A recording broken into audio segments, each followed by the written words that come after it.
Carpenters.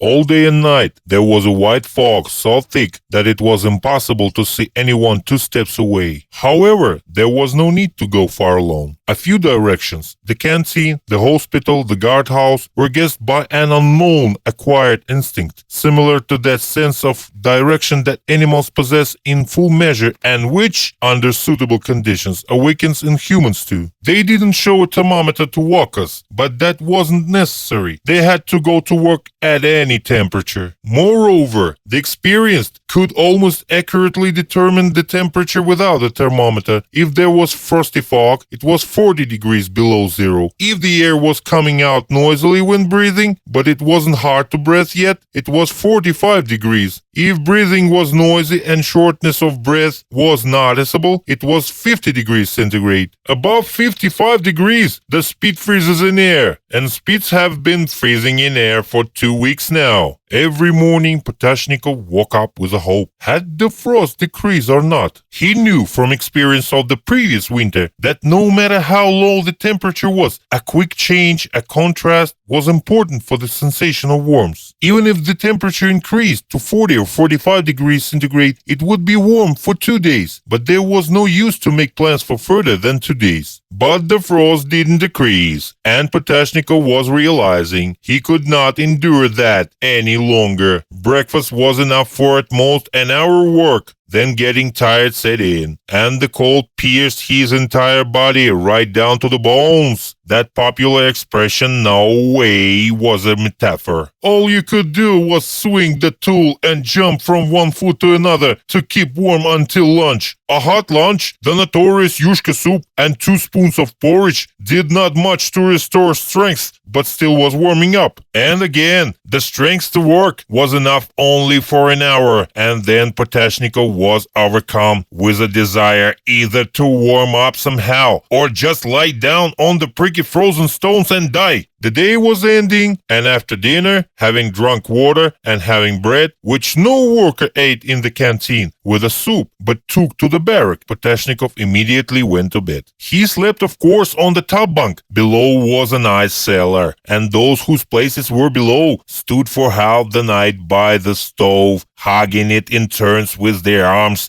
The stove was barely warm. There was always a shortage of firewood. You had to walk 4 kilometers after work to get firewood, and everyone tried to avoid this duty in every possible way. It was warmer up there, although of course we slept in what we were working in. Hats, telogreikas, and padded trousers. It was warmer up there, but even there, our hair froze to the pillow overnight. Potashnikov felt his strength is remaining less with each passing day. For him, a 30-year-old man, it is already hard to climb up to the top bunk and hard to come down. His neighbor died yesterday, simply died. Didn't wake up, and no one was interested in what he died of, as if there was only one cause of death, well known to everyone. The duty man was glad that the death occurred not in the evening, but in the morning. The late's daily food rations remained with the duty man. Everyone understood this, and Potashnikov got the nerve and approached the duty man. "Break off some crust." But he was met with such strong curses as only a man who has become strong from weak knowing that his swearings go unpunished eventually. Only in extreme circumstances does the weak insult the strong, and that's the courage of despair. Potashnikov shut up and walked away. He had to decide on something, think up something with his weakened brain, or die. Potashnikov wasn't afraid to die. But there was a secret, passionate desire, some kind of final stubbornness, the desire to die somewhere in a hospital, on a cot, on a bed, with the attention of other people, even official attention, but not on the street, not in the cold, not under the boots of the convoy, not in a barrack among the swearings, dirt, and with the complete indifference of everyone. He didn't blame people for their indifference. He'd long ago realized the source of this spiritual muteness and coldness. The frost, the same frost that turned a spittle to ice on the fly, had reached the human soul. If your bones could freeze, your brain could freeze and become dumb. Your soul could freeze too. In the cold, you couldn't think of anything. It was that simple. In the cold and hunger, the brain was poorly nourished and brain cells dried out. That was clearly a material process. And God knows whether this process was reversible, as they say in medicine, like frostbite, or whether the damage was permanent. So it was with the soul. It froze, shrank, and maybe will remain cold forever. Potashnikov already had all these thoughts before. Now there was nothing left but the desire to endure, to wait out the frost staying alive. Of course, he should have looked for some kind of salvation sooner. There were not many options. You could become a foreman, or supervisor, or generally hang around the bosses, or the kitchen. But there were hundreds of competitors for the kitchen job, and Potashnikov had given up the foremanship a year ago, vowing not to allow himself to violate anyone else's will here. Even for his own life's sake, he didn't want his dying comrades to throw their deathbed curses at him. Potashnikov expected death any day now, and it seemed the day had arrived. Having swallowed a bowl of warm soup and finishing his bread, Potashnikov reached his place of work,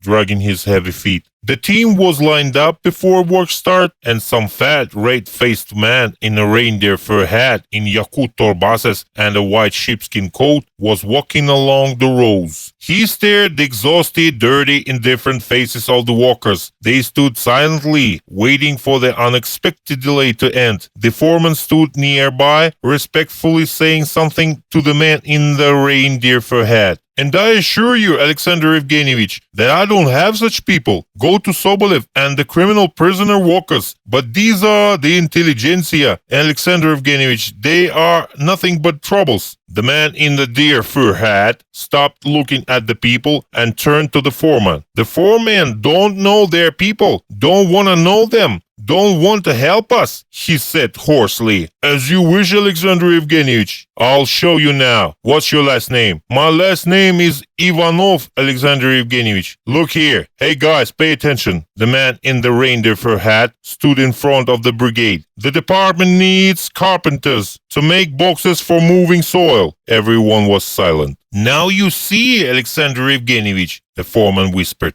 Potashnikov suddenly heard his own voice. Yes, I'm a carpenter. He took a step forward. Another man stepped silently from the right flank. Potashnikov knew him. It was Grigoriev. Well, the man in the deer fur hat turned the foreman. You are a piece of shit. Guys, follow me. Potashnikov and Grigoriev trudged after the man in the deer fur hat. He paused. If we keep going like this, he croaked, we won't even make it to dinner. Here's the deal. I'll go ahead and you come to the Carpenters' place to Foreman Sergeyev. Do you know where the Carpenters' place is? We know we do, Grigoriev shouted. Sir, may I have a cigarette, please? A familiar request. The man in the deer fur hat muttered through his teeth and without removing the box from his pocket pulled out 2 cigarettes. Potashnikov walked ahead thinking hard. Today he'd be in the warmth of the Carpenter's place, sharpening an axe and making a handle and sharpening a saw. There was no need to rush. Before lunch, they'd be getting tools, ordering supplies, and finding a storekeeper. And this evening, when it turns out he can't make an axe handle and can't prepare a saw, they'll fire him and tomorrow he'll return to the brigade. But today he'll be warm, and maybe tomorrow, and the day after, he'll be a carpenter if Grigoriev is a carpenter. He'll be Grigoriev's handyman. Winter is already ending. Summer, the short summer, he'll somehow survive. Potashnikov paused,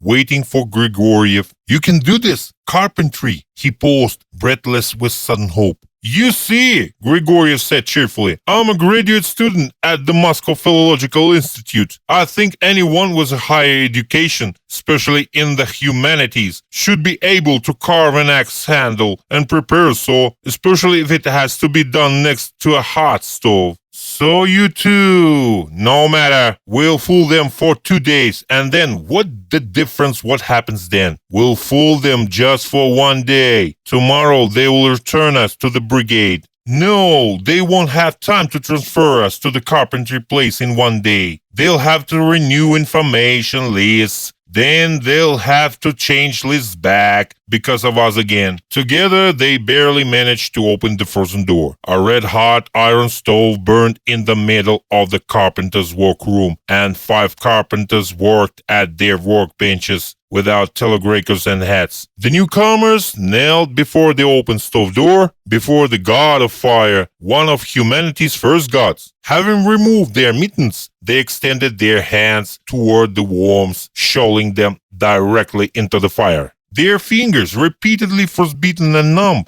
didn't immediately feel the worms. A minute later, Grigoriev and Poteshnikov removed their hats and unbuttoned their telegrapers without rising from their knees. "Why are you here?" the carpenter asked them unfriendly. "We're carpenters. We'll be working here," Grigoriev said. "By order of Alexander Evgenievich," Poteshnikov added hastily. "So the foreman was talking about you in order to give you access," said Armström, an old tool maker whittling shovel handles in the corner. About us. "Take them," Armström said, looking them over skeptically. "Here are 2 axes, a saw, and a set for preparing. Give me the set back later. Here's my axe. Whittle down the handle for it." Armström smiled. "My daily quota for axe handles is 30, he said. Grigoriev took the block from Armström's hands and started to hew it. The lunch siren buzzed. Armström, without getting dressed, silently watched Grigoriev work. "Now you," he said to Poteshnikov. Poteshnikov placed the block on the stump, took the axe from Grigoriev's hands, and began to hew. "Enough," said Armström. The carpenters had already gone to lunch, and there was no one in the workroom except 3 people. "Take my 2 axe handles," Armström handed the finished handles to Grigoriev, "and feed them. Sharpen the saw. You 2 warm yourself by the stove today and tomorrow. The day after tomorrow, go back where you came from. Here are your dinner pieces of bread for 2. Today and tomorrow, they warmed themselves by the stove. And the day after tomorrow, the frost rate decreased to 30 degrees centigrade. Winter was already ending.